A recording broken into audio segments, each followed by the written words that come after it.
2 Samuel chapter 6. David moves the ark.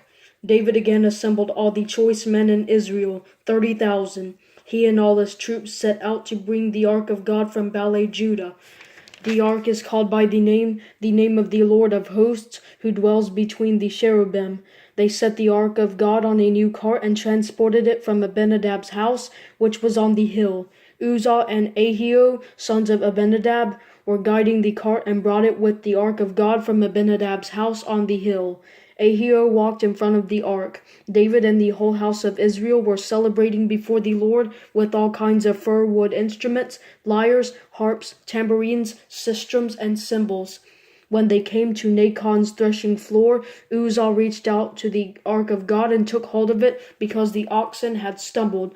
Then the Lord's anger burned against Uzzah, and God struck him dead on the spot for his irreverence, and he died there next to the ark of God. David was angry because of the Lord's outburst against Uzzah, so he named that place an outburst against Uzzah, as it is today. David feared the Lord that day and said, "How can the ark of the Lord ever come to me?" So he was not willing to move the ark of the Lord to the city of David. Instead, he took it to the house of Obed-Edom the Gittite. The ark of the Lord remained in his house 3 months, and the Lord blessed Obed-Edom and his whole family. It was reported to King David, "The Lord has blessed Obed-Edom's family and all that belongs to him because of the ark of God." So David went and had the ark of God brought up from Obed-Edom's house to the city of David with rejoicing. When those carrying the ark of the Lord advanced 6 steps, he sacrificed an ox and a fattened calf. David was dancing with all his might before the Lord, wearing a linen ephod. He and the whole house of Israel were bringing up the ark of the Lord with shouts and the sound of the ram's horn. As the ark of the Lord was entering the city of David, Saul's daughter Michal looked down from the window and saw King David leaping and dancing before the Lord, and she despised him in her heart. They brought the ark of the Lord and set it in its place inside the tent David had set up for it.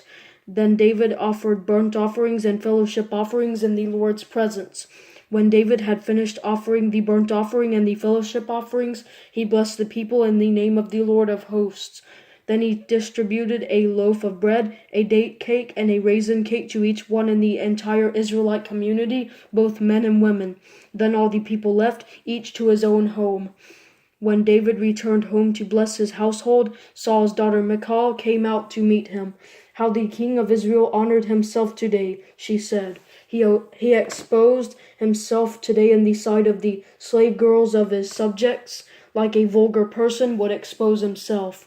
David replied to Michal, "I was dancing before the Lord who chose me over your father and his whole family to appoint me ruler over the Lord's people Israel.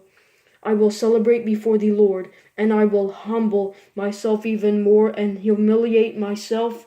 I will be honored by the slave girls you spoke about." And Saul's daughter Michal had no child to the day of her death.